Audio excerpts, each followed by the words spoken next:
Did you break the opening? I did not. No, I did. I hope I didn't. I accidentally picked the wrong one. I have them. I have the old one and the new one right here. And I guess it's did it play right or did it not play right? It did. It played right, but you just played the wrong one. Okay, I was thinking, did it just not play? Okay, well that's a little blast from the past right there. We're getting We'll sued, play right? the proper one so we can actually start. We're technically already started. Okay, we're just going to roll with it. How about that? I do like the new one though. I made it myself, so I have to say I like it, don't I? Yeah, you're not biased or anything. I think biased. everyone likes it. That's why it's sort of a bit weird not having it. I know, right? Well, hold on, and I'll do that again. I'm just going to redo the image here. The image is sort of bugging me here. Did I get it? I think I did. Now, there we go. Okay. I wanted to get that gray bar off the top and side. Okay, anyways, fine. We'll do the official intro.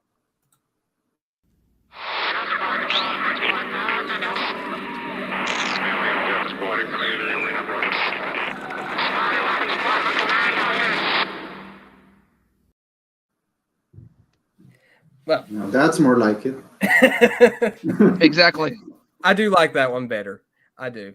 Well, anyways, hello there. Welcome to the Force Collective. We are back with some more Andor discussion stuff. We got a couple things to talk about, I'd say, but we got one thing that we need to do first. We our advertising team or sponsor team, they took a break for a while. They needed a break. They were cooking up some really good ideas, but they just needed some time to think. So they came back with this new idea. And I'd like Soraya Way to go ahead and present that to us right now. Go ahead, Soraya Way. Well, hang on. What new idea? It's just or a new product. Sorry, that's what I meant. Go ahead. Right. Okay. Oh, damn it! Where's that button again? Oh, here it is. Thanks, everyone. Today's sponsor for the Force Collective is Nemos. This paradise planet is perfect place to hide away from all of your troubles. Come and enjoy the sun, surf, sand, and authoritative policing. An exciting new opportunity has started thanks to the Imperial government. Judicial overreach. Thanks to this initiative, you can be upgraded to an all-expenses-paid accommodation. Nemos! Come for the beach, stay for the police brutality. I like that part of the episode. I really like that part of the episode. I thought it was sort of funny. But now, which part of the episode? That part of the episode where he got caught by the police, that whole sequence, in my opinion, was sort of funny. Of course you do. Of course you do. You're a white supremacist. You would be all right with people being targeted just for being there on vacation. That wouldn't happen to you. And remember, it's a minority that's being brutalized. Well, yes. That's why my minority friend is speaking up to me. Okay. Well, dang it! People are exposing me on my own stream. Why? I don't like because it's our job. Okay. Well, if it's your job, I guess I'll accept it. Well, anyway, so we're here to talk about Andor, but there's actually, we'll save that for last. So, anyways, yes, save it for last. Yes, because this is sort of the topic of discussion right here. So, this time I'm going to let I'm going to let Chrono go first. I like to save Saray away for last. He's usually got like some of the best things to say sometimes that make us laugh. So I'd like to hear that at the end. Though Chrono, that sounds bad. I did not mean to sound like I don't value everybody's opinion. That's not. I totally don't feel disparaged by that. No, I did not mean it like that. I'm very bad with words. You can you guys know I'm very bad with words. I am very bad. Anyway, actually, yes. You know what? Yes, you're very bad. I'm just gonna say how it is. Chrono's ahead of Soraya in order on my screen here, so I'm just gonna go with it. Okay, that I was trying to make it sound better instead of but I ended up making it sound worse. So That's kind of your superpower. So yeah, everyone was expecting that. oh gosh, well that's true. Well, anyway, since we've already started and I've already offended many people, let's go ahead, Chrono, and hi phone. I forgot to mute it.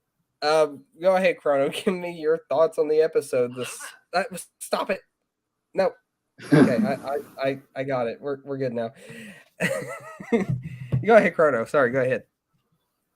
Well, it was an interesting episode. It didn't feel a lot like a new arc was starting. It did feel like a continuation of where we left off. The episode clearly leads with the aftermath of the whole heist, and what everyone expected to happen happens. I mean, the Empire cracks down because they feel so disrespected, and I like that. I was saying that last time that I really wanted to see that, and we did. Even if it was brief, when they arrest Cassian, you do see that they are less tolerant than they were. The trooper is very polite and all, but he's still like, I don't care about your story. You're going to jail. That's it. And it was very nice to see the droids come back, because we know that eventually one of those droids is going to end up being his partner, and it was really interesting to see them interact in such a way. Do you think that's how he gets out of prison, is by reprogramming one of those droids and it becoming K2SO? Yeah, it's a possibility. Although I think he would need some assistance, because I don't know if we have been told that he's capable to do that much in terms of electronics or stuff like that. Well, true. So it might not exactly be him. It might be someone else that helps him by doing that. I don't know, but it was still nice to see him interact with the droid's trying to strangle him, and it's funny because we know he ends up trusting his life to one of those droids. Yeah, the irony is crazy. Yeah, it's really good. It was also a very nice nod to see the Coast troopers, because they are a clear reference to Scarif, and the more references to that, it helps connect, and it feels like it's the right thing to do to make those connections. A friend of mine was telling me that he's looking forward to see a cameo of Dr. Krennic here. And I'm like, well, we can't write that off, because it would be very much within the frame of this show. I agree. I'm actually hoping to see Krennic as well. Yeah, and the other part that I really, really, really liked, of course, and this is not a spoiler, obviously, because probably everyone saw the episode. I love to see Admiral Yularen back. For some reason, despite the fact that officers are not exactly the strongest point in Star Wars, except for a few of them, I always liked his character. In any of his iterations, whether it is the older movies, Clone Wars, I always found his character good in terms of the purpose he serves to those plots. And I really liked the fact that he was gathering all of the intelligence officers, and telling them, you know what, this should not have happened. People are going to go crazy over this. We have a lot of work to do. Get your act together. And it's a really nice dynamic. I always like to see Imperial structure to be portrayed this way. Before him, we were looking at this the old man who was directly speaking to this Imperial woman, and I also like that old man very much, because he did his job really well. And now we see him sitting in a bigger table listening to Yularen, and he's telling this is wrong. We have a lot to fix here. And then we see the other interaction with the other officer, the one who tried to mess with Deidre. And I really like those parts. They might seem boring to a lot of people, but I think they work really well to establish. I mean, it's not like we need for Star Wars to establish what the Empire looks like from within, but it's always cool to look at it. Exactly. So yeah, I very much appreciated Yularen being back, and I very much appreciate all of those scenes. The one scene, or the one thing I did not appreciate once again from this episode is Mon Mothma. Mon Mothma is totally being wasted here. I mean, it's not like she's the biggest character ever, but most of her interactions have been very lame. And it's not something like I look forward to her story developing. Not really. And the only part that I did like was when she goes to talk to Luthen, and Luthen, we see the old Mon Mothma, the one we're used to saying like, why did you do that? You went too far. We're going to have to face consequences. And I love that he's like, yeah, that's kind of what we need to do. We're supposed to fight back. I absolutely hated that scene. It really sort of made Mon Mothma seem naive. It did, and that's the reason I don't like her at all. But that's the same Mon Mothma we have seen in other media. She always behaves like that. She's always too afraid to fight. No. But I mean, the thing is that pretty much in everything else, we've seen her as, what's the word I'm looking for? Idealistic. That scene made her seem naive. Big difference between. Oh yeah, I get it. Big difference. And yeah, I mean, you're right. That what they're doing, you know, I think that's probably why a lot of people have been giving Andor such a pass, is because they're not destroying any characters or any pre-existing characters. Yes. Except Mon Mothma. Yeah, and no one cares. Well, it's not that no one cares. It's just that they're not completely obliterating her character. That's true. This isn't an Obi-Wan type of situation. But the thing is that they're not treating her character with any sort of for lack of a better term, reference. They're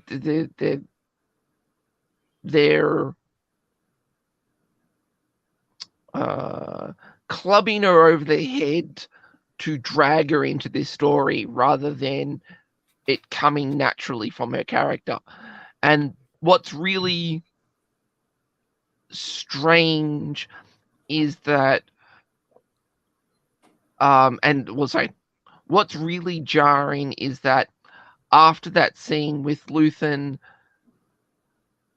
she's doing the whole political animal at the party. Yes. And you're just sort of like going,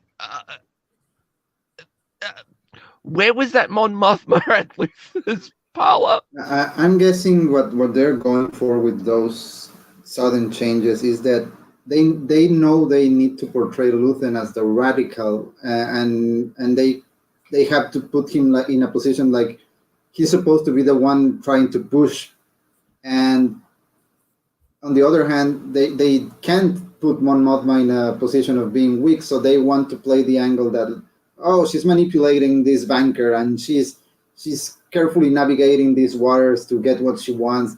They're going to try to elevate her as a super smart woman. And unless they do it really good, it's going to look really stupid. Too late. Too late. It already seems stupid. And I'm sorry, she's not manipulating the banker. Yeah, she's not. You can tell she's not. And if they played like she managed to get him to do what she wants, it's going to look bad, because the feeling you get from that scene is that that guy is totally going to backfire on them. Oh God, I hope they don't do that. I hope not Because too. that would be stupid. Because I mean, Yeah. it made it because what I got from that scene was that he was already ready to rebel. He was already there type of situation, and because he was sort of like going, yeah, you don't want to ask that question about me because you won't like the answer. And then at the end of the talk, he sort of realized, oh crap, we're on the same page. Oh, this is going to be interesting. I'm going to have fun with this. Yeah. So it doesn't, if they really do it, if they really have the banker being a backstabber, God, it's just such a crap thing to do. It really would be. And It, that would be the route I would not want them to take. Yeah, I wouldn't want them to take that either, but I kind of got that feeling from some parts of the conversation, and yeah, it's still her stuff keeps being the weakest, and the other weak link in this thing was again Cyril. I get that we need to see him transition from one place to the other, but if we had gotten this boring job thing earlier instead of the nagging mother scenes, it would have been already past us, and we could be focusing on his next move. And it was just boring to see the guy going into this miserable job.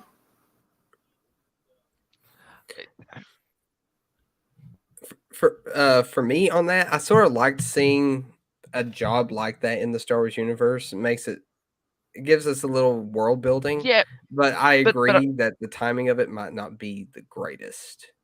and it's not the right story, really. Well, hang on, I'll hold off because I'll wait until my turn. His stuff really feels disconnected from the whole show. I mean, it's like you're watching Andor, and and during commercial breaks you're watching Cyril's story. That's how it feels. Because I mean, Mon Mothma's stuff might be a little bit lame, but it still works within the story. But Cyril's stuff, it's like you're watching an entire different thing, and if you didn't watch that, it doesn't affect the flow of the show. Mm. So yeah, I think it was a good episode. I mean, obviously slower than the heist one, because the heist one was very a very fast paced episode. Mm-hmm. But yeah, I think Andor keeps working, and I look forward to seeing where they are going. Oh, something interesting that I was looking at on Twitter is that the trooper who stops Cassian and takes him to jail, the guy voicing him was Starkiller, and I was like, what? Oh, Wait, I okay. knew that voice sounded a little familiar, but I didn't Yeah. know who it was. Yeah, when he was talking to him, I was like, I've heard that voice somewhere, and then I found out it was the same guy. Well, now I gotta go back and watch that again. Yeah, some people say they are trying to foreshadow the fact that they might use Starkiller at some point. I mean, they they sort of put his armor in there, and then now Yeah. they got his voice actor. Like, that's a lot of foreshadowing. Yeah. That'd be pretty cool, though. I would like that, but well, that's a topic for another discussion. Yeah, yes and no, because you know the state Star Wars is in right now. It's like I do want to see it, but I don't want you to do it. So it's like, Oh gosh, yeah. so yeah, that would be it for my thoughts on this episode. I enjoyed it. I think it's going the right way for now. All right. All right. So now we got Sorry Away over here. Don't play the graphic yet. Okay. I was about to, but I'm glad you stopped me. Don't play. Because I want to say something nice. Oh, okay. That's cool. I thoroughly enjoyed the heist. Oh, that's right. You hadn't seen the heist. Oh, that's right. The heist is what Andor should have been. You can play the graphic now. Oh. Okay. All right, here we go then, guys.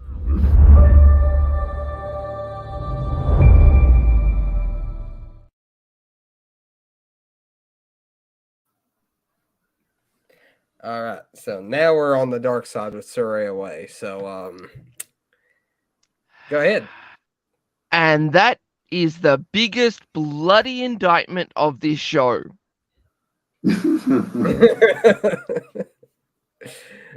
That not only did it take 6 episodes to finally get the blood boiling and excitement and all that,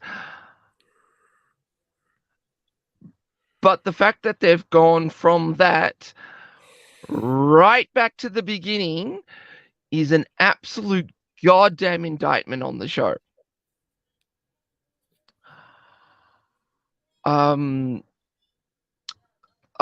What's the bird's name from the ISB? The what now? Sorry. The woman. Her What's character. Her name? Oh yeah. Gosh. What was her name? I know it. Hold on. Like I actually remembered it, but now I've lost it. Yeah. Dang it. One time I remember the name of a character, it leaves me right when I need to use it. Dang it. What was her name? Okay, I gotta look it up. Hold on. But I'll figure out the name. But I can't remember if it was episode 6 or 7, but no, it would be episode 7. You know, she sat there and listed, oh, you know, this was stolen from this, and this was stolen from that, and that was stolen from this. And I'm sitting there going, and why don't they have Cassian? Sorry, why don't they have Andor and his crew actually steal all that stuff? That would make such a more exciting show than what we're watching. Exactly. You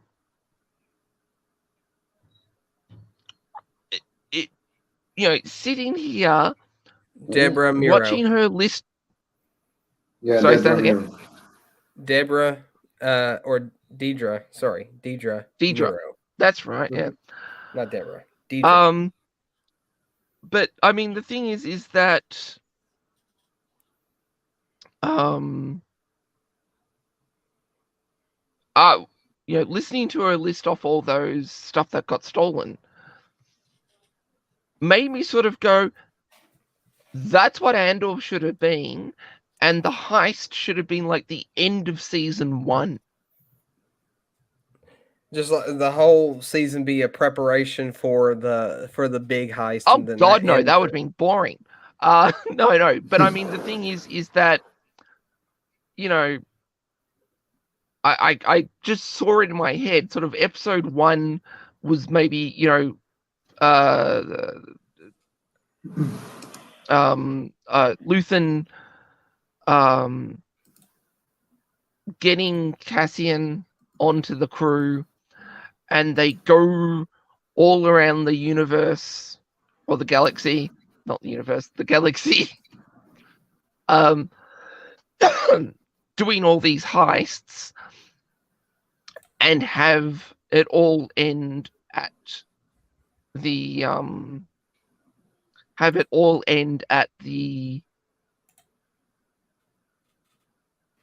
dam. Have it all end at the heist. Because then season 2, you have the ISB, sort of crawling up his bum. Mm-hmm. And it would actually also be a good excuse to kill off all his crew. Or, 90% of his crew. Mm-hmm. Because God, was that crap. I'm sorry. That was Rogue One final act level of crap. Because as much as I love Rogue One, the final act of everyone jumping in and trying to find the most heroic way to bloody perish was the silliest thing about that movie. Actually, now that you're saying it, I think they even did it a little bit better here than they did Rogue One. I mean, the death part, because as you say, the death parts in Rogue One feel like you're waiting on your cue from the director to, oh, you have to go die there. That's how it feels in Rogue One, and in this one it feels a little bit more natural. Like, okay, it's a consequence. Yeah, I think it does. I'm sorry. The former stormtrooper just running out into open fire. Oh yeah, that was stupid. I agree. And the only death that seemed sort of legit was the lieutenant's. Well, even because for some reason the commandant died from pushing bloody or had a heart attack for pushing bloody hover crates. Oh yeah, that guy. He died from a. He died from a heart attack because they were already showing that he was like extremely agitated or something. Oh, I absolutely get that, but I mean, Jesus, that's just a little bit sort of I kind of sort of don't buy that. Yeah, no, they were doing that just to make the point that he was too fat and never did anything in his life, and that's what they were going I for. mean, it was obvious that was the sign to whatever that officer was up on the gantry to start shooting everyone. Something is actually wrong here. Yeah. Yeah, they made the same guy who catches on to what they're doing. They make him look really stupid the second he should have been the smartest. Yeah, I agree with what you're saying. But I mean the entire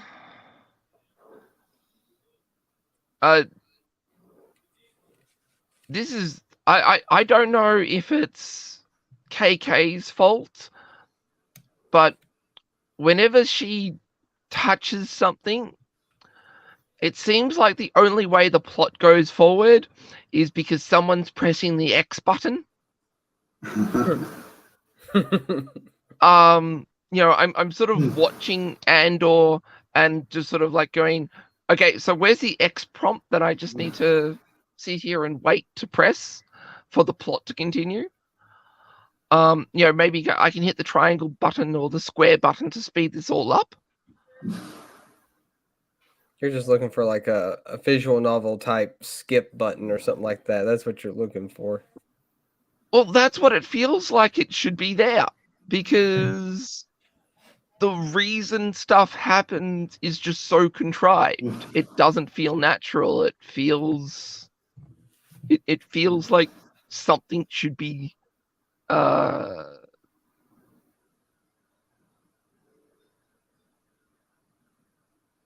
I don't know. It just feels like there's something should be cued.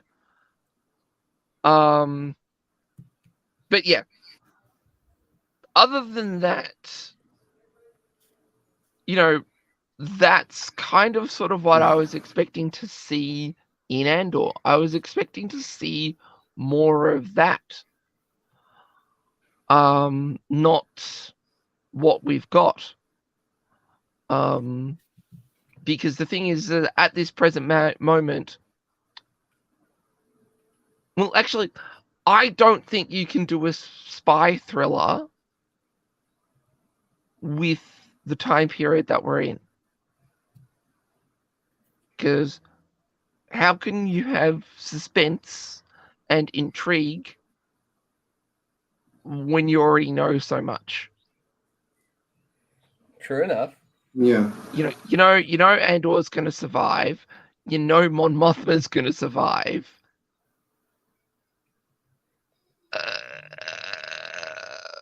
You know, what more can you sort of what more can be sort of done? Oh, Luthen might not survive. Who cares? As long as the rebellion survives. Woo. But I mean, it's really,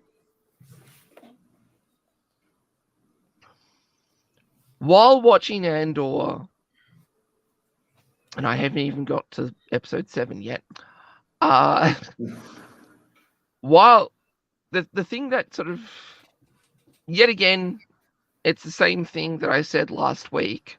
It feels like a story, finding a setting, not finding a story within the setting. But one thing that's also come across is that it feels like someone is self-pleasuring themselves for being so smart. You know, thinking that they're Tom Clancy and getting nowhere near. And the crazy thing is that Andor was created by the guy that did the Bourne Identity trilogy. And he seems to be this incompetent at a spy thriller. Well, to be fair, I don't think it's him being incompetent. I think it's the mandates and the stuff they have him working around. Because I know that might be it. That might be it. Because you were saying somebody is self-satisfying. Yeah. And I think that person is not KK in this case. I think that person is Diego Luna. Because the guy is putting money of his own pocket into this production. So I'm sure he's getting some input. And as I told you before, when the show was about to start, this guy loves to play the revolutionary. He does so on Twitter, on every movie or show he's seen here in Mexico. He does the same thing. He always wants to make political points. And Andor has not been too on the nose with some of those, but they are there. So I think some of the shortcomings of the show come from, you have to put this here. You can work around this, but this has to be, like, for example, the scene where he gets arrested. That is a very Mexican thing, like, oh, I was arrested because I was Mexican. Yeah, that's totally him telling them to put that in. Oh, so hang on. So it was more a statement about the cops in Mexico than America? I think they probably thought they could play it both ways. But yeah, a lot of people here also think, like, in the case of Mexico, it's a thing like, oh, whenever you're a Mexican in the US, you have to watch out because the cops are out to get you. That's how activist-minded people here think it happens. But I, as a Mexican, I can tell you that I have never had a bad experience with US police when I have been there. So this is all a myth. Just like the every black guy is shot on the street. Yeah, no, it doesn't happen either. Because I got to admit, if there was one scene that was the most stupidest scene so far, it was that arrest scene. Sort of, oh, Why are you looking around? I don't know. I think it might be because a whole lot of people just ran past me and there's Yeah. police all over the place. It's sort of like, what the hell is going on here? God, okay, I'm just going to the shops and everyone's running around in 5 different directions. Of course I'm going to be looking around because crazy stuff's happening around me. Oh, you're Yeah. sweating. We're at the beach. I love You know, that scene because it's so stupid. Yeah. It's, I might be a tourist from a bloody winter planet. Of course I'll be sweating a little bit more than normal because I might not be acclimatized to the weather. I know, I know, the bureaucracy is meant to be incompetent, but there's incompetent and then there's the and that was definitely sort of like a the level. The entire thing about the rest and the court procedure and all of this is just sort of crazy because I mean there are droids flying above, there are 2 shore troopers. There were 2 shore troopers that just were behind the people running. Easily would have just seen him just sort of Andor looking around, just sort of going, "What's this crazy stuff happening?" Yeah, it's like to that trooper, it was unthinkable that he would be so aware of everything. And like, yeah, there are troopers with guns running around trying to catch people. You think the guy would have been like, oh yeah, it's Tuesday. Yeah, it's Tuesday. Yeah, exactly. It's meant to be this planet where you be a tourist and you relax and you're not meant to worry about anything, and all of a sudden all these people are running and all these police droids are all flying over and all that. Of course you're just sort of like going to be going, where's the fire? Yeah. So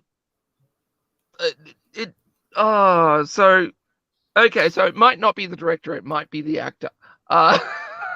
Yeah, it might. Because It could be.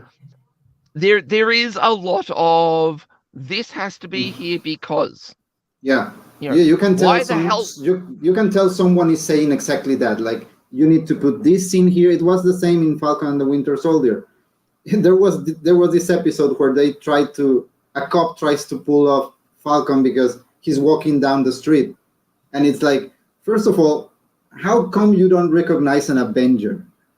I mean, are you stupid? You're police. You obviously know who these people are, and you see a black guy walking on the street, and you don't know it's him. And then they want to play it like this. Oh, he was detained because he's black. Yeah, but he's in a black neighborhood. So why is he suspicious walking around? It's like, it's really but stupid. I mean the thing remember is that. yeah, the thing is that the one of the main things that I sort of find really sort of that I found sort of like, come on guys, this doesn't make any sense, was when the TIE fighters were pursuing the freighter. Yeah. Why? What do you mean, why? Well, the thing is that one, they were trying to follow the freighter during that cosmic storm or whatever, and the 2 is that it's an Imperial freighter leaving a place that it was sort of docked type situation. You wouldn't open fire on something. Why would you open fire on something that for some reason might be happening anyway? That might. Mm-hmm. There's nothing to sort of instantly click that, oh, we need to start shooting this down. Why? Because what? An alarm was tripped? Okay, but that doesn't necessarily mean something bad's happening. Now, if you were the TIE pilots and this completely random ship was flying off, I would absolutely understand to start shooting that down. Because, or, at least trying to escort it down. But it just sort of seemed like, oh, we just need something exciting to happen. So let's have some TIE fighters rock up and blow up. Well, I mean, to be fair, they may have been alerted that that the people that were doing the heist were on that thing. And they How? wanted to bring it down. What do you mean how? They probably Well, like whoever any of those Imperials shooting at them were. They may have gotten word to communications were down. Well, didn't that one guy somehow figure out how to get the communications back and back I running? I don't think it No, was no. I don't think it was a communication thing. I mean, I do agree with with the fact that they probably were not exactly told what the situation was. I think it was just I mean, what we're probably supposed to get from that is that the alarm sounded and they have their protocols, and it's like, oh, the alarm sounded, I need to get on my tie and blow the shit up. And yeah, that's probably the order. I mean, we know that some military procedures are like that. Like, you're not supposed to even question it. But that guy looks like, the alarm sound that you have to shoot him down. It might be like that. Well, another thing that I remembered is in that little room with that one guy. Didn't he start picking up some of their communications and stuff like that too? Didn't he somehow get it working again to where he can pick up their communications? Maybe that was something. I don't know. Yeah, but I mean, the thing is that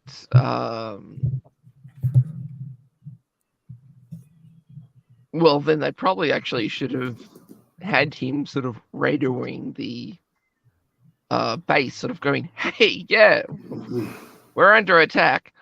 Well, Rather than wasn't he the one that sounded the alarm? I can't remember for sure. Actually, that's a good question, because it is sort of a big case of he's doing the whole radio thing, and then the next thing we see, he's running with a unit. Mm-hmm. And I'm now sitting there going, where was this unit and how did he get it down here? Or up to where he was? It yet again, contrivance.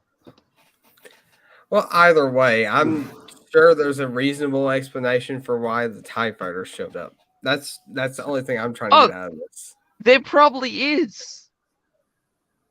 It just would have been great to actually, see it. True enough. And this is another problem that I'm having with Andor. Is that we're just meant to take certain things at face value without any reason for it. Like in previous episodes where that Republic pilot just shoots the native girl. Mm-hmm. No reason. Republic? Just Don't you mean separatist? They weren't. No, they were separatists. Oh, was it separatists? Yeah, they were separatists.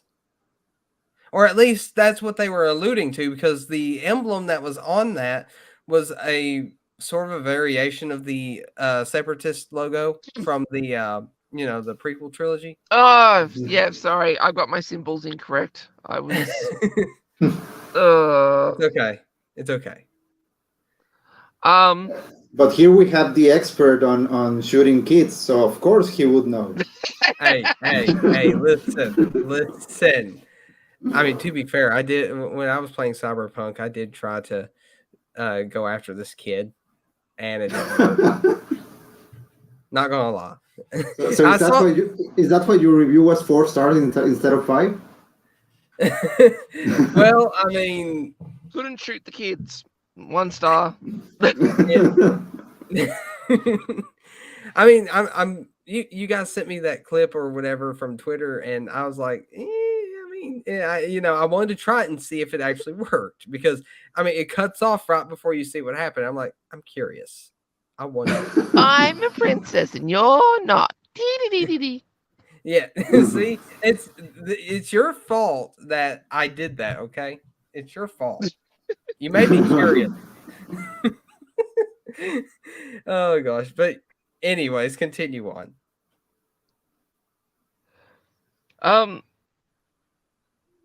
Most of the remaining sort of stuff is just stuff that I've sort of been saying from the beginning. It's just sort of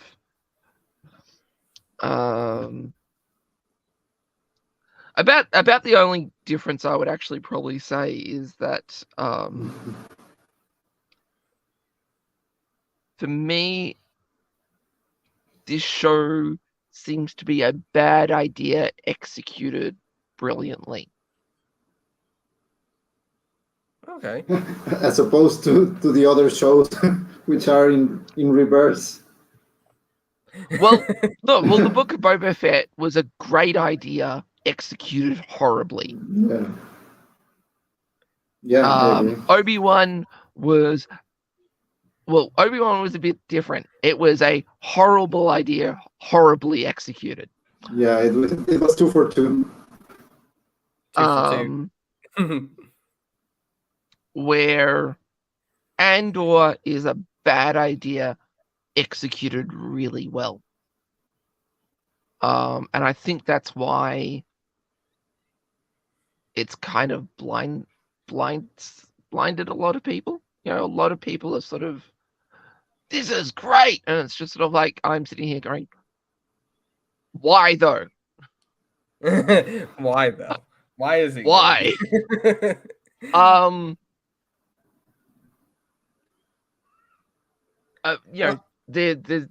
I'm really kind of impressed with the worlds that they've crafted,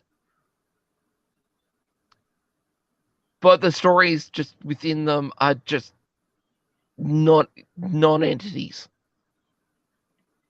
I don't care about the stories.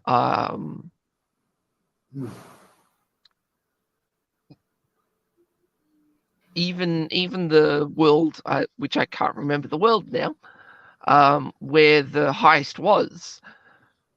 Aldani, that's it. It's nothing but bloody highlands, and yet still felt real. Mm-hmm. Yeah. We didn't see much of it. Where are the people right now? But it did actually still feel really well built. I have one. Everything question. else. Go ahead first. Everything else just didn't work for me. I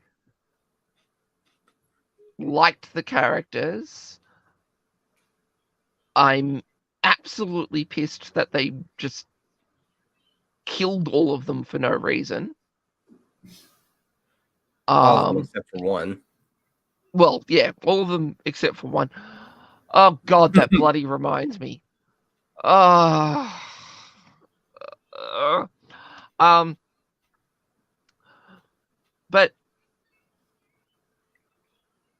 sort of at the end of the heist, while the heist was sort of going, It was just sort of like, great. This is the team that will take Andor through the rest of the season, making it enjoyable. And then at the episode, he's put right back onto the starting planet. And it's just like, what the hell? Yeah, I agree. This was meant to be the start of the start, not the return to the beginning.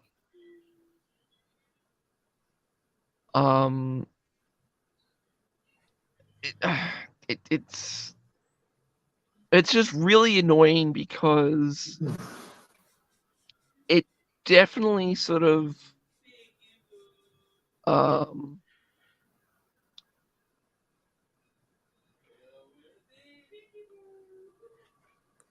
in the terms of the world building and look, I definitely rate it higher than Kenobi.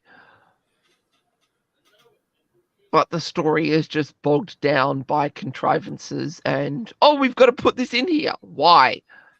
Because Sociopolitical commentary. I don't even want to say that. Because it doesn't seem, it doesn't seem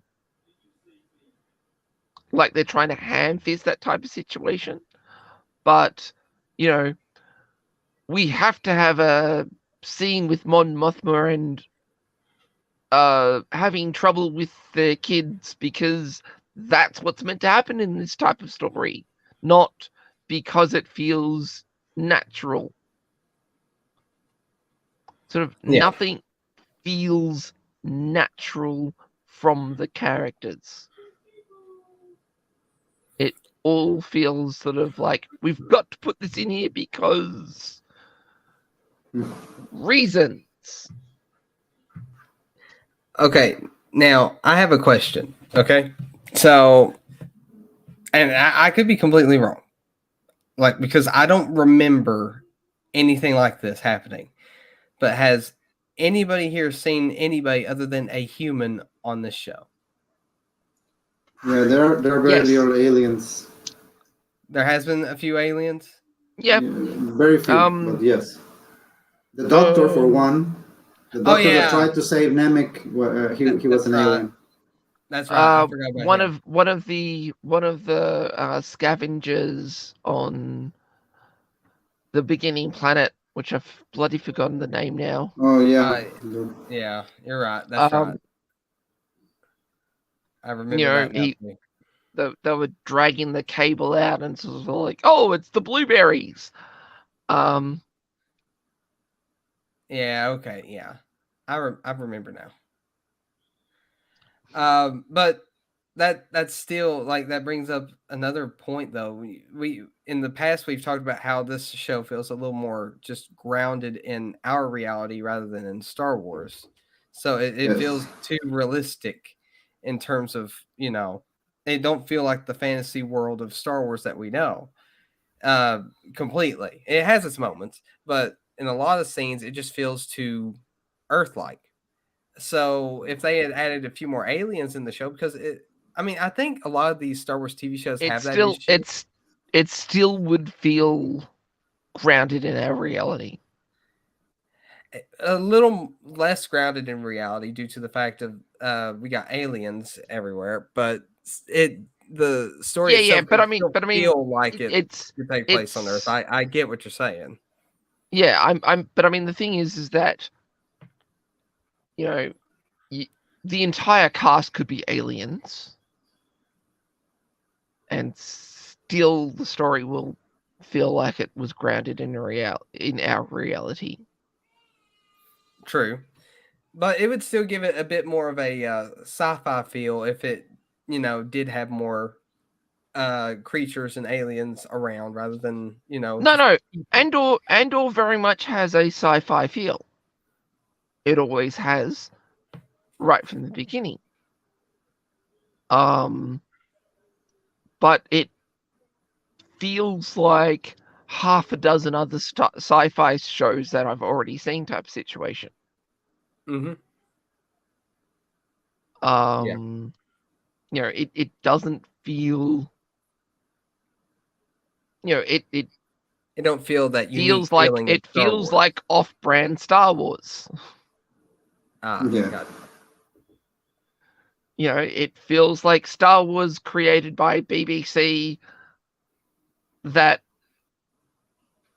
in its own sort of multiverse universe type situation, not actually feels connected to the Star Wars storyline. And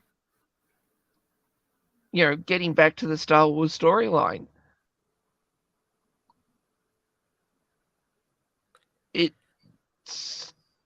doesn't feel so connected, and because of that, you kind of don't know where this story sort of fits in. Mm-hmm. Because I mean, the thing is that going back to that Luthen and Mon Mothma scene,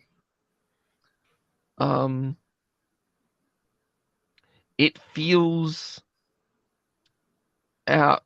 It sort of feels out of place for where Mon Mothma would be as a character wise. She's already been doing this sort of network building in the prequels. A lot of the stuff that's happening now, she should have been used to it by now.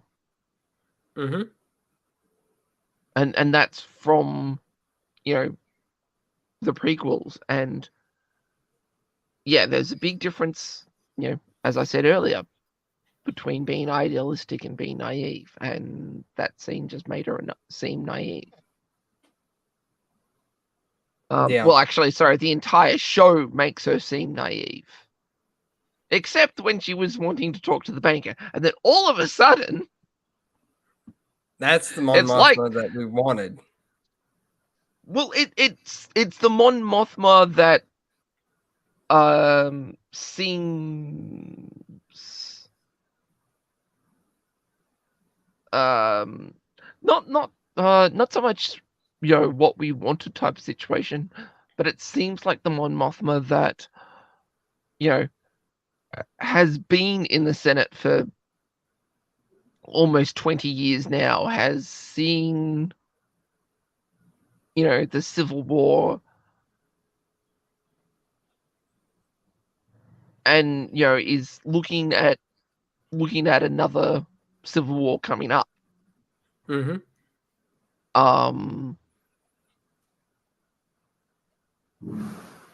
Yeah. Well, another thing I wanted to bring up real quick. You were talking about how some of the deaths were like Rogue One and sort of felt out of place. I think I sort of tried to talk about this last time, but like let's take the Stormtrooper's death. Let's take his for example. He told Trader Dude to cover him, okay? And Trader Dude's like, okay, takes like one or two shots, then gets back behind cover while he's running out there instead of continuing to cover him. Now that you've seen what Mr. Trader was after, doesn't that make more sense though that he let the Stormtrooper guy die? Like No.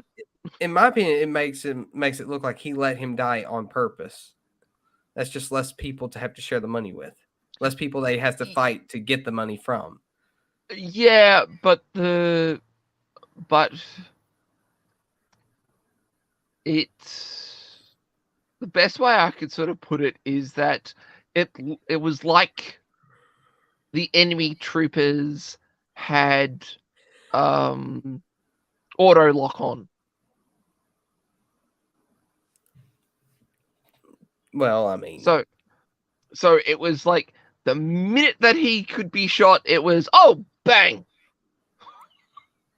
well, he did sort of run out in the middle of enemy fire, and that was really a bad idea. Oh, it was a bad idea all around. It was a bad. Everything about it was just wrong and bad. I mean, if Andor have just closed one of those doors, then Red Shirt would be able to, get behind one of the doors and shoot out. And Mm-hmm. there was just so many different ways of playing it, and the option that was chosen was the one that everyone got shot and died for no reason.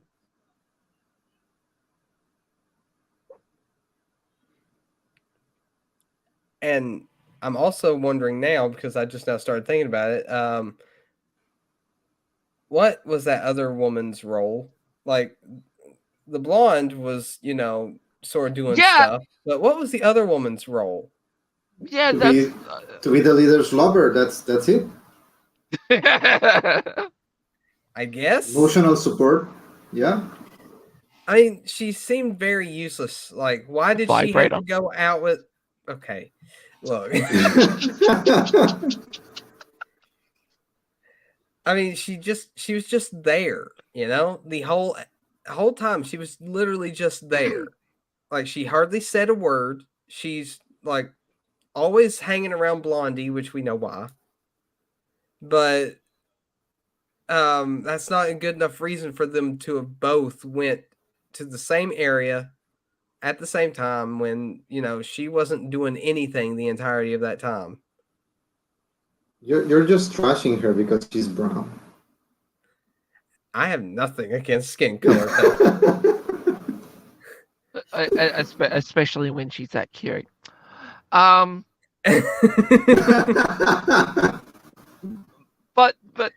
it is a good point. I actually thought she was there to sort of press the comm button, just sort of go, yeah, sorry, we've got a malfunction. We got a reactor leak. Give us a moment to lock it down. Yeah, yeah, exactly. But no. She puts on an Imperial officer outfit and just walks out the front door. Yeah, the two women look at each other like, "You gonna be okay?" Like, why is she leaving, or why isn't she coming with them? Is she just sitting in that room while they're all tied up to make sure they don't get out and cause a problem? I mean, that's the only thing I can think of. I mean, that does make sense. It definitely does make sense. But don't you think that it would have been better if, like, they had an appointed time to leave that room and then just leave altogether? Yeah. But I mean, it is sort of one of those sort of situations of she probably could have got down there and I don't know, shot some of the troopers or something like that. It's contrivances. Yeah. Just a show of contrivances. Yeah, her character is very much like just there. Like, they don't give us nothing for her. I don't care much for her character yet, and I'd like to know like more about this character. I'd like them to do something with her instead of her just be there to be the girlfriend of the other character. That's literally all she feels like she's there for, is just to be a lesbian. And now you're canceled. You're so canceled. She's there just so they can pass the Bechdel test.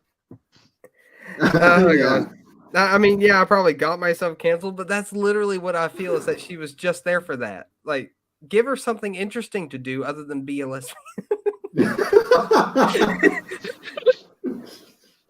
I'm not trying to diss her. I'm really not. I'm just saying. Like, it really is your superpower. I know. It really does sound bad, doesn't it? I told you, I'm not good with words.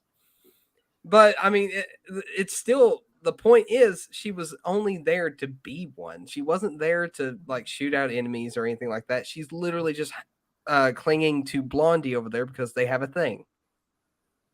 I think you'll find it to be the other way around.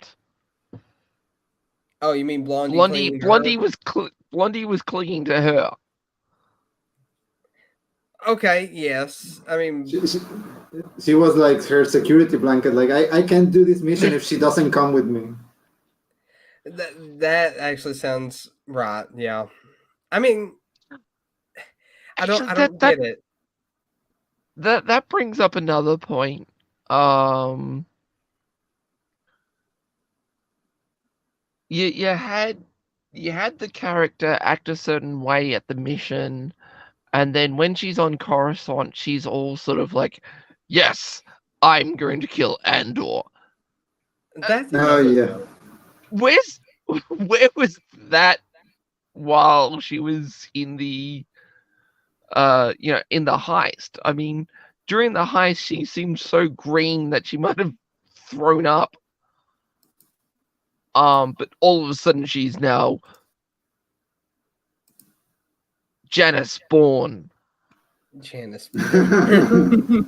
Yes, it took me a few seconds to feminize Jason. Um,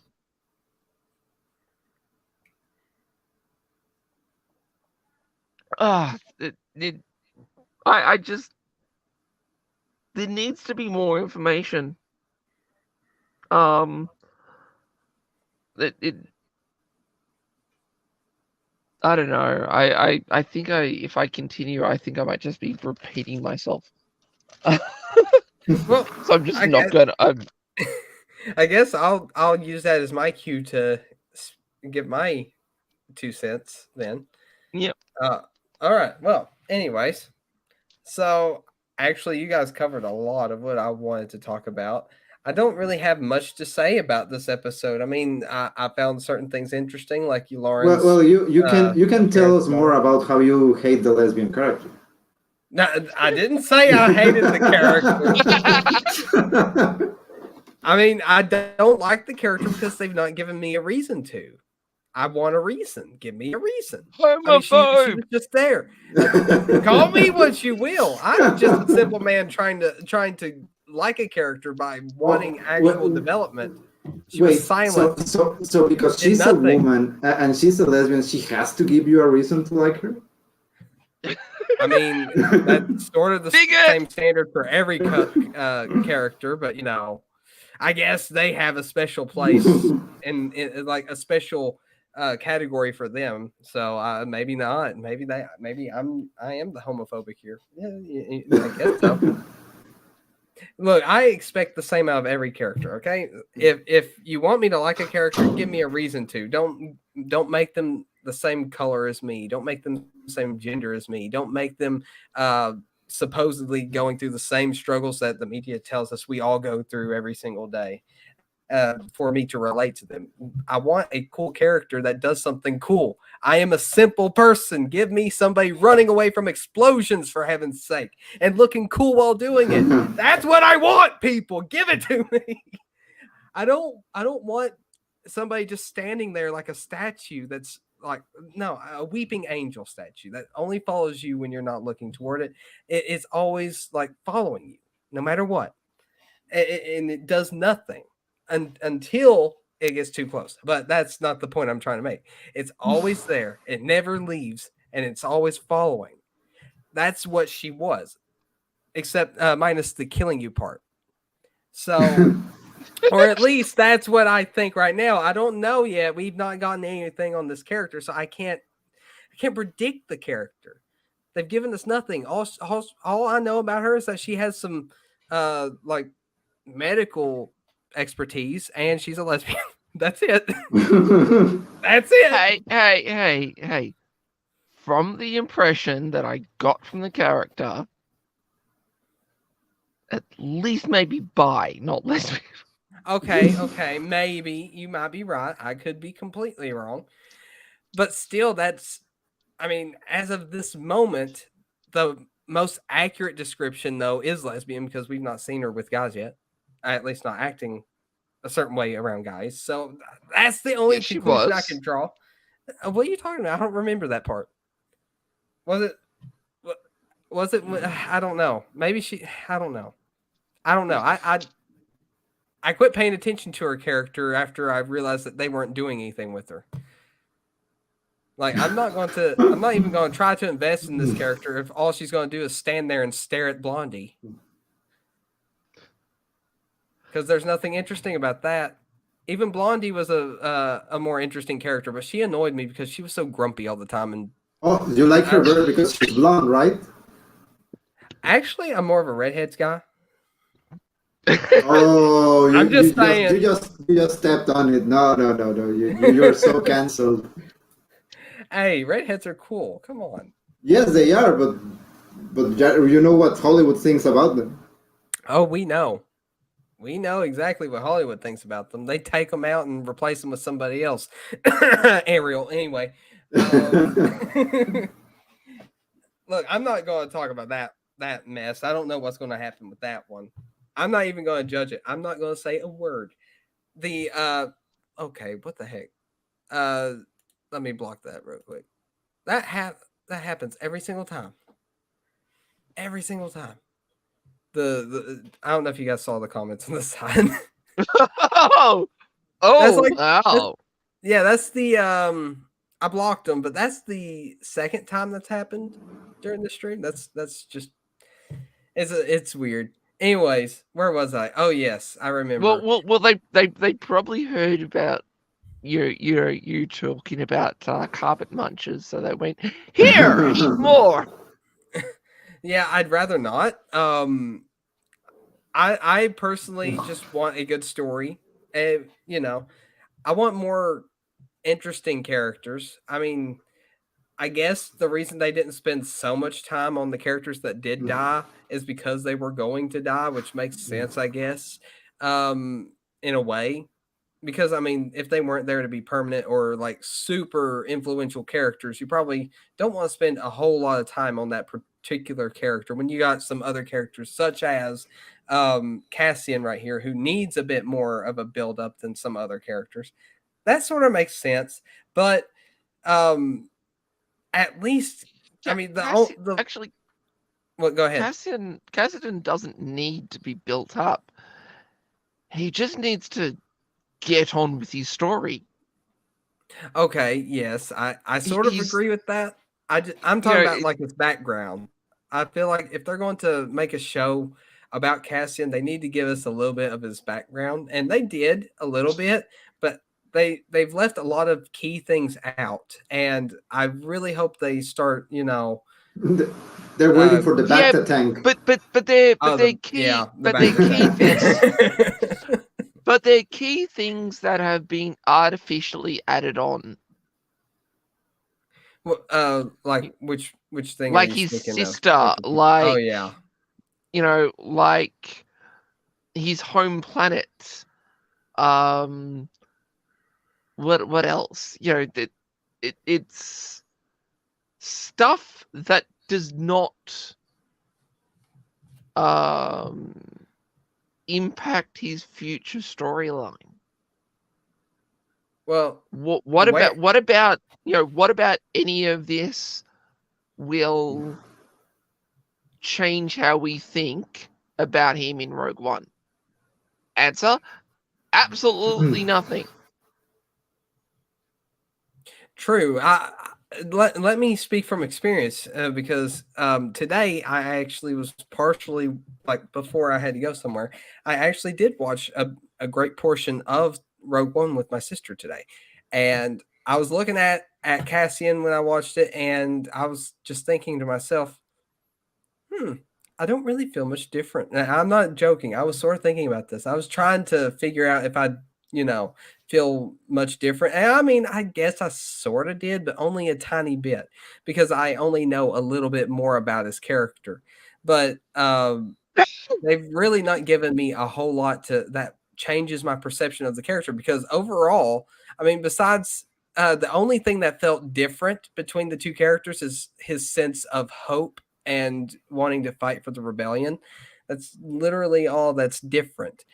Because he seems more like a rebel than in Rogue One, obviously, than he does here because he's not a rebel here. And even when he was fighting with the rebels, he didn't act like he was a rebel. He just was there to get paid.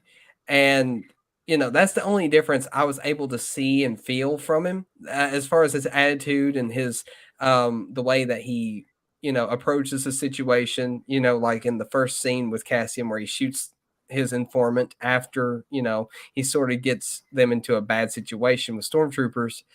That felt about right. I mean, they really do have his character down from here. I mean, from Rogue One onto this, he does act about the same. So I mean, there's not really much changing, and which is the point, I guess, in a way, because they want to be consistent. But I feel like there should be something else there that makes us feel somewhat different about the character, and we just haven't gotten that yet. And I don't think we will. I think that's not even the point of the show. I think the show is more about telling us like how he got from point A to point B, given point B being Rogue One. And I think the only difference, as you said, is going to be the hope and the caring for the cause, because otherwise, from the moment the show starts, he's still the same guy who will shoot first and run. I mean, he does. They do this scene with the guards where he shoots the one trying to get away, to make the point that he's the same person you met in Rogue One. So I don't think we will see any kind of development there. That the only development is going to be like, okay, I will eventually get involved with the rebellion, probably reluctant to be, but I don't even know if they're going to explore the whole sister thing. Like at this point, they could go the route that she's alive somewhere and he might find her, or maybe she's not, or maybe he takes the advice and stops looking for her. They can go one of those routes, and honestly, we don't care. We don't care about his sister because she was never a part of who he is. And at least not from a character perspective, not from us as an audience watching him as a character. Yeah. Yeah. Exactly. And there was one other thing I wanted to say too. Well, anyways, the sister part. Yes, I don't know. I mean, did they ever say they were going to make a season 2 to Andor? For some reason, I feel like I heard that somewhere, but I could be completely mistaken. Okay, yeah. The plan is to have 2 seasons, and season 2 is going to end where Rogue One starts. So I have a feeling that either throughout the rest of this season, he's sort of he'll end up either discovering the truth about his sister, and then season 2 is going to branch out into him becoming the rebel that we know from Rogue One, which he's already halfway there. He just needs to be the rebel. Just saying. Like I said, not much change besides the fact that he's not a rebel. But one other thing I will say, getting off that subject, one other thing I will say about this particular episode is that, in my opinion, now it may not, like we were mentioning earlier, it is a continuation from the heist and stuff like that. I feel like it sort of brings everything sort of full circle a little bit. It's like connecting the 2 arcs that we got, which needed to happen, in my opinion. No, that's the thing. It shouldn't have needed to happen. Well, that's the problem, that it needed to happen. It shouldn't have needed to happen, but it needed to happen, and that's what we got with this episode, where he came back to find his mother, which I think makes sense in a way if he wants to, leave and find his mother and then leave with her. That makes sense, but it does feel like we are back to where we started at the same time, except a slightly different feel, because the Empire is now actually holding on to this place, and they're everywhere watching everybody. The one thing I didn't like in particular, like at all in this episode, was when, and it really bugs me, because first of all, I did not like Tim. I think Tim was stupid. And honestly, everybody else should have thought so too, but apparently his girlfriend did not, and she blames Cassian for his death, even though he is the one that brought the corpos, I think that's what they're called. What were they called? I think that's what they were called. Whatever corporation police You're people they thinking were. Cyberpunk. Oh yeah, that's right. I am thinking so. I told you I've been playing it a lot. Whatever these police people were called, I forgot what they were called. They've only mentioned them in the yeah, first but I mean, three episodes. people did use the term corpo. Oh, did they? Okay, so Yeah. I'm not crazy. Anyways, the police, he notified those people that Cassian was there, and he brought all this upon himself. Yet, girlfriend over here is thinking, I'm blaming you for this because you were here and that he did not like that I saw you and he thought that we were doing things when we weren't. It's his fault for jumping conclusions, but I'm blaming you because you were the reason that he was jumping conclusions, even though you gave him no reason to think so. And actually, it's more her fault than it is Cassian's anyway, because all she had to do was explain, no, we are just friends. There is nothing going on. But she was never clear about anything. She was super secretive, and she was acting like she can do everything alone. And then Tim gets the wrong idea. Yeah, but I mean, there was a reason why she was super secretive, and that was because, well, she was a criminal. Yeah. Well, yes, but if that man truly loved her the way that he did, then why would he have cared? And even if he did try to turn her in, why didn't she just get rid of him? Because he didn't suspect her for being a criminal. He suspected her from being with another guy, and that clouds your judgment, and that makes you stupid. And Tim wasn't the brightest, so yeah, running towards the police when they said "stop or we'll fire," and he's like, "What are you doing?" And sure, okay, no worries. Sure, I'll approach you people knowing that you're going to shoot me. That's perfectly fine. I'll be able to make a difference that way. So Tim, the idiot, gets shot because of his own mistake, and it's partially her fault, yet Cassian is the one to blame. Yeah, I don't see how that works. I do not like that she was so hostile with him in that episode because it really doesn't make sense. Cassian was there trying to, I guess, was he trying to comfort her? I think he was at first. And then she's like, yeah, okay. And then she's like, I don't want you to be here. I'm giving you this much time to leave. And he's like, fine, I don't want to be here anyway. And, I was just thinking that was so stupid. Like, that was so stupid. He brought it on himself and she's blaming him. Yeah. So, anyways, that's the one thing in this episode I don't like at all. Like, I particularly hate it. And it's a very small thing. I mean, I probably shouldn't care as much as I do, but it bugs me and I don't know why. Other than that, all around, I enjoyed this episode. I enjoyed seeing like this office building look. It was sort of cool to see the daily life of a person in the Star Wars universe.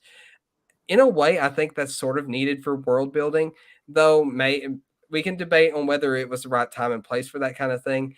But as far as actually seeing something like that about the Star Wars, it's the Star Wars universe. It's quite interesting in my opinion. Like I said, debatable on time and place, but you can't lie that it's sort of interesting to see absolutely. stuff like that. And very interesting, but not in time and place. Wrong show. And I mean, I don't know what kind of show exactly that would fit in because I may be artistic and I like writing and stuff like that because I do, but I'm still I'm novice compared to what people that are like going to school for this stuff are for. So I can't think of anything. Don't worry about it. By the next earnings call for Disney investors, I'm sure someone will have a serial show put on the screen, and they're going to tell the story of how he became a crunching guy. Yeah. Yeah. I also, one other thing that bugs me is space cereal. I can't stand it. It feels too down to earth. Give them a more alienish or futuristic sci-fi food. He's literally just drinking blue milk in cereal. It bugs me. It's just I don't know why. It bugs me. Hey! What do you expect them to have with their Coruscant colored milk? True. I didn't think about that. Coruscant colored milk. That's right. I guess they finally brought that to the big screen. That's cool. Well, anyways, that's all I have to say about it. I don't have But much to I say mean, about this the thing is that um, you could have had the whole weights and whatever that place was called in a sort of like investigative drama. Mm-hmm. So, you have a cop on Coruscant investigating a murder, and they have to go to the Bureau of Weights and Measurements because reasons. Mm-hmm. So you definitely could have had that location in another story. But that would mean that they would have the balls to create a story like that and not shove a pre-established character in. Mm-hmm. Yep. Well, anyways, if that's all we got on this, I have a little side topic I want to bring back up again, but I want to make sure that's it before we go on. Does anybody else have anything to say about this that you wanted to say? I think there's one more thing, a very small thing, but very important thing that we should probably wait on in. Starting after this episode, and the ratings came out for some of Andor's current situation, and media is losing it about how bad the reception is. Not as in people thinking it's a bad show, but as in people not watching it. And it's sort of becoming too evident by now that people don't care. We touched on this last time, and it's like, yeah, it doesn't matter too much if the show is good enough or not. At this point, people are not tuning in. Mm-hmm. And I have seen many people online saying stuff like, "Oh yeah, it's you don't like it because there's no lightsabers," and it's like, no, not really. That's not really the problem. It could be really slow and all about bureaucracy and whatever, and I would still watch it. But people are not into Star Wars that much anymore, and that should be something to note for both them as producers of the content and us as fans. It's like, what's your motivation currently to watch this stuff? I mean, I mostly watch Andor out of two things: curiosity, and because I do these reviews with you. If I didn't do the reviews, I would probably be like, oh, I'll just check out someone else's review. So Pretty much. yeah, I think that's another problem. Though. Yeah, I mean, yeah, go ahead. I mean, I can't remember which week it was, but I spent. Actually, I think it was last week. I spent watching anime rather than watching the latest episode of Andor. Well, sorry, correction. I watched I rewatched anime instead of watching Andor. Yeah, well, that's good if anime has rewatchability. Some shows, Andor, Book of Boba Fett, don't feel like they have that rewatchability. I mean, yeah, there are some things I like in Andor. I might, well, Book of Boba Fett's the first thing that comes to my mind. I sort of liked Kenobi. I mean, I liked a lot of aspects about it. So I'm I don't understand how. I'm a little bit different to you on that one. Maybe if I go back and rewatch the show again, you know, I Wait, might hang on a change second. my mind. Hang on a second. I remember how you enjoy Obi-Wan. Yes, you know how much I love Obi-Wan. Wait, what? Oh, okay. I get it now. I get it. Okay, that's not it, but you know, okay. You know what? You know what? No. I do not. I don't do that. Thank you. I'm just going to go ahead and say it. I do not. But I do enjoy the character of Obi-Wan. So that might be part of it. I think we killed Saray away, by the way, because now I don't No, hear. no. No, there he is. Okay. Did we kill you from the reaction? Because I felt like I killed you from the reaction. You were laughing pretty hard. No. You pulled a Padme on him.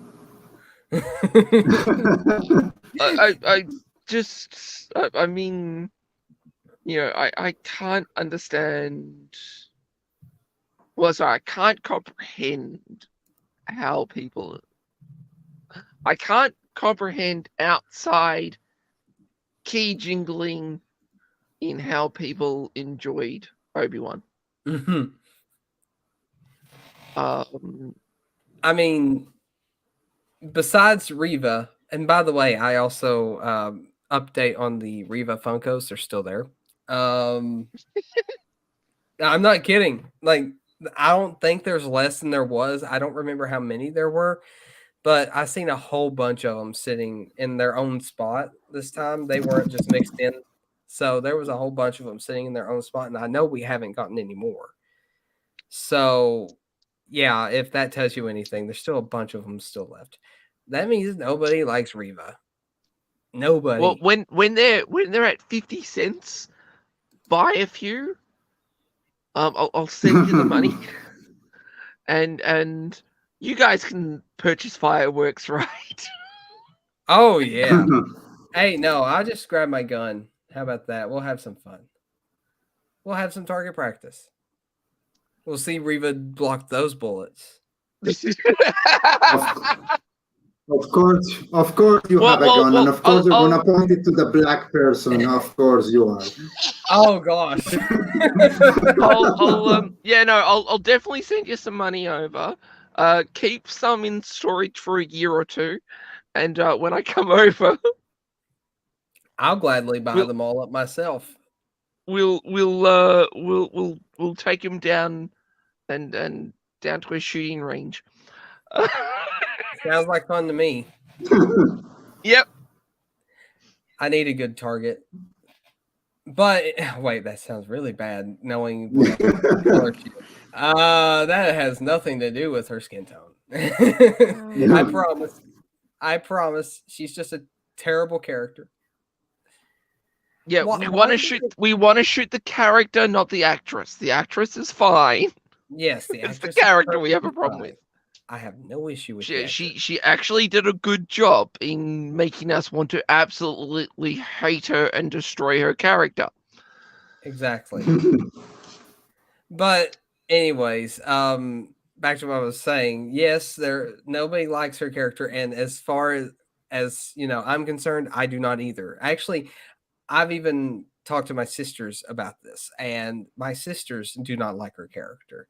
Like, we are all super annoyed by her character here. It bugs us all. She don't feel like she should be in Star Wars, but she is. So, I mean, it's another Rose Tico situation. I can't stand Rose Tico. Actually, anytime somebody mentions her name ever, I just act like I've never heard of that character. Same goes for Tanaka in Halo 5. If you've played it, you know what I'm talking about. Rose Tico is more enjoyable as a character than Reva. Well, Rose Tico is an unenjoyable character, so... I mean, I sort of agree, but like, I can stand to look at Reva for some reason. I can't stand to be fair. to be fair, Rose Tico has less screen time, so she didn't get enough of a chance to piss everybody off. Oh well, that's true. That That might is a be good point. that. Okay, that is a good point. Yeah, she had too much in the first movie she was in, and then in the second movie she was in, she got nothing. So Yeah, they kind of forgot about her. To be fair, Rose Tico has given us one of the best memeable lines in existence. Oh, sorry, ironic lines in existence. Yes, I agree. And Reva's given us nothing. So I think that's plus a few points to Rose. And why did she? We're going back to the Kenobi discussion, but why the heck did she let the wannabe Jedi live? Why? Just Because she why? realized he had plot armor. Oh yeah, just like Well, Obi-Wan. not only that, but I mean, it's sort of a big case of why.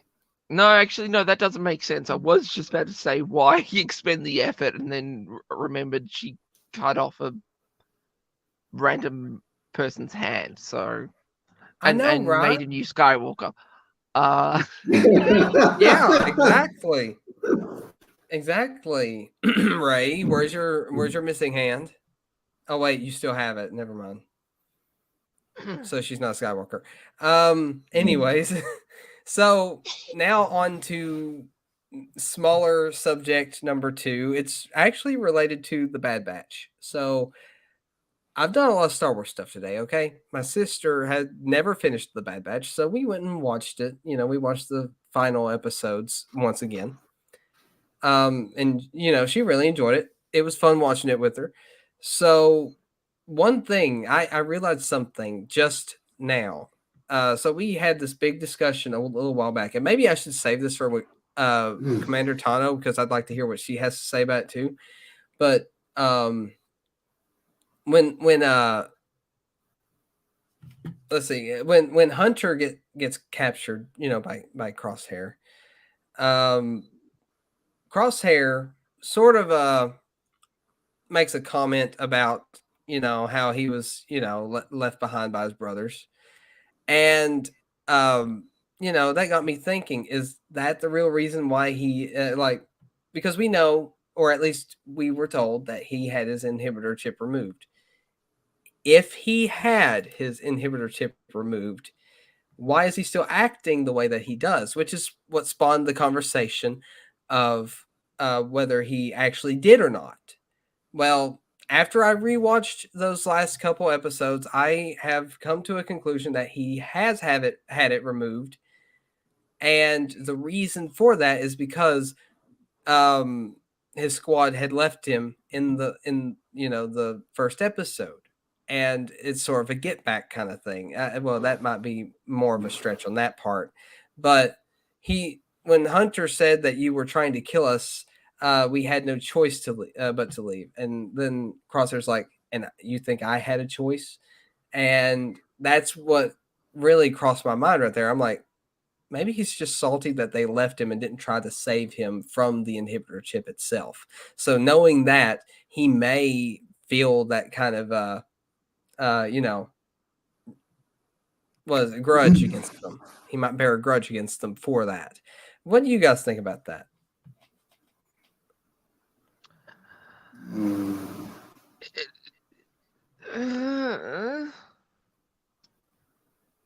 That's pretty much it. Well, I mean, does that make it feel like it's a clear explanation to as to why, you know, he's acting No. this way? If he had, no, you don't think so? No. Well, okay, fine. I guess I'm the only one that thinks this deeply about things. That's perfectly fine. No, I agree I with understand. your I reasoning understand that- where you're coming from, but it's just sort of a case of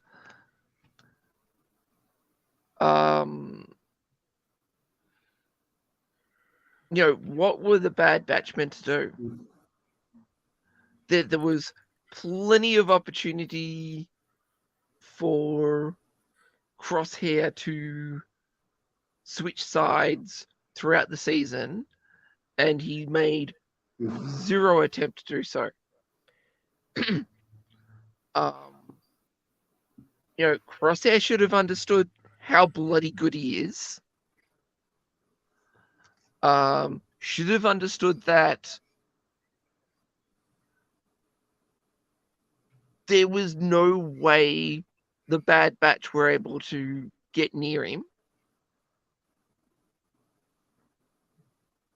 And yet, all through the season, he's made no attempt to sort of reach out. Well, that's why I'm saying, like, he's held a grudge. He probably felt like they shouldn't have left him, and then they did, which is why he keeps bringing up in the final episode. This is why I'm going to give you a chance, or I'm going to give you what you never gave me, a chance.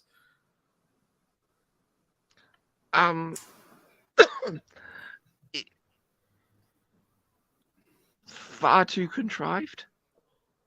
Well, I mean, I guess we'll get more answers in the coming season on January 4th, by the way. I think it's January 4th, if I'm not mistaken, when it comes out. So Okay. we're getting pretty close. I don't think it's I do understand what you're saying, and it might make sense, but I get the feeling from the way, especially the way the last episodes were done, I get the feeling even the creators don't have an answer to that. Or at least they didn't at the time. Because some of the decisions about their interactions and the whole thing around his chip, it seems made up on the spot. Like Maybe. You have this guy who is supposedly controlled by the chip, and he's on the Empire side, and they're trying to get him back. And the show tried to be about them trying to go back to him, but in the end, it went a different route. I mean, if you look at the Bad Batch as a whole and you start trying to put it together as a show and as one plot, there is no such thing. It looks like they wanted it to be that way, but it ends up being a bunch of arcs here and there, and a lot of stuff they try to build up to, they never pay off. Like, we were supposed to, I mean, the way the show was going, we all believed that the finale was going to be about them getting Crosshair back, whether it was him going back to the team or him dying or whatever. But none of those things happened. We ended up with him telling them, like, oh yeah, I'm a bad guy now, deal with it. We're going to escape here. I'm going to go back to the Empire, and you're going to go off. See you next season. Yeah, it felt like that. And it's like, so were you really not going for any particular story here? Or I don't know. I don't know exactly what they were trying to do. And I do hope that the next season sheds some light in that regard. It's like, for example, the story about Rylo. I want to know what happens with them. I don't know if they're going to go back to that. I don't know if we're going to hear more about Hauser. But they already started those things. And it would be really stupid if they never go back to that. I will say one thing, though, for season 2. They already advertised Commander Cody showing up. So I feel like that's going to be very interesting to see that and how that pans out. But anyways, I guess that's it for that topic, because, I mean, that sort of answered my question of what you guys think about it. I just wanted to put it out there because I just had that sudden realization that could be another thing. And that's something I didn't discuss last time. I didn't think about that last time. So I wanted to bring that up. And I figured that, you guys would have some input for that too, which you did. So you didn't disappoint. Anyways, Yay. I'm going to probably say that's it for tonight. I think we got everything done. I mean, where we didn't wait for a 3-episode arc to show up before we streamed again, there wasn't really that much to talk about.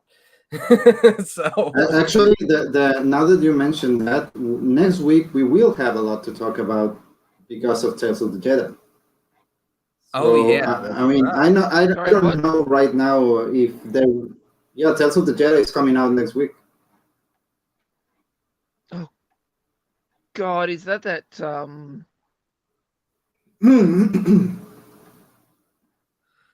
It's the animated show with the shorts about the Jedi. Yep. Yeah.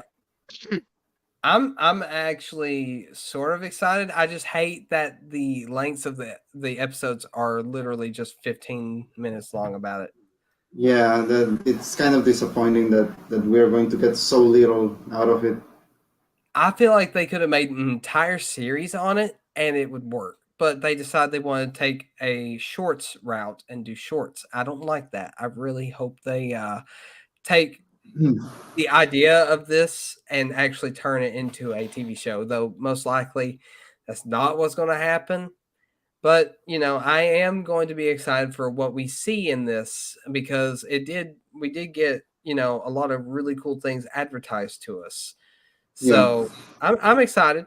I'm still excited, disappointed in a way, but I'm very excited at the same time. So, I mean, we'll see how it works. I'm not going to judge anything yet.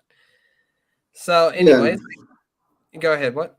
Yeah, no, I mean, we can't really say anything about them right now because we haven't seen them, and chances are they will be good. Yeah. But yeah, I do wonder about this project. It's like in my mind the question keeps repeating itself. It's like, where are you going with this? Why would you make this now? I love that they do because the characters they chose to explore are characters I like. I want to see more of them. But why would you do this now, and what's the goal? What are we supposed to take from you going back to show us Dooku in his prime and show us Ahsoka as a baby? Yep. I don't know. I just wonder what the end game for that is. Yeah. Oh yeah, one other thing, but I'm going to mention it next time. There is one other thing, but I'll save it for next time since we've already had our discussion on this stuff. I'll save that for the next episode. Anyways, we're going to go ahead and cut it off here. So if you enjoyed, please leave a like, leave a comment, maybe even subscribe. We got a link in the description for an entire playlist with all the episodes of Star Wars Topics if you want to see anything else that we've done. And we have a Discord. If you want to, you can join us. Yeah, because it's a fun place to be. And yeah, that's about it. So may the force be with you, and we'll see you next time.